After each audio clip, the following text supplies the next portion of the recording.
Pumataw sa Cha-Cha ang mga bumbero sa Quezon City. Paraan daw nila ito para mabigyang pansin ang kanilang kampanya para sa paparating na Fire Prevention Month.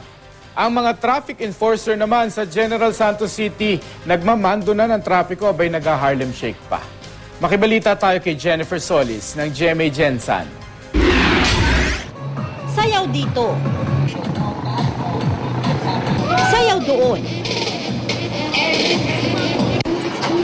Sa pakulong ito ng traffic enforcer sa General Santos City, naiibsan daw ang init ng ulo ng mga driver at pagkabagot ng mga pasahero.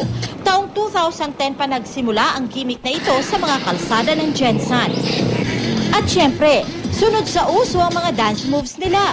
Latest ang sarili nilang bersyon ng Harlem Shake. Hindi lang daw ang motorista sa lugar ang kanilang naaaliw. Ang American video vlogger na si Jeremy Smith, bilib na bilib din.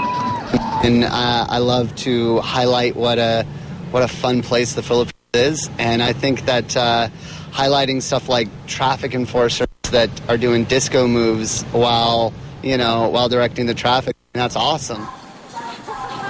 Papahuli ba naman ang mga dancing firemen ng Quezon City? Ang pagchachacha, sample pa lang daw sa kanilang kampanya para sa Fire Prevention Month sa Marso. Sa nakalipas na taon daw kasi, nangunguna ang Quezon City sa may pinakamaraming fire incident sa Metro Manila. Umaasa ang firefighters na sa kanilang paghataw ng chacha, mahihikayat nila ang publiko na makaisa sa kanilang kampanya. Jennifer Solis, Nagbabalita, Pilipinas.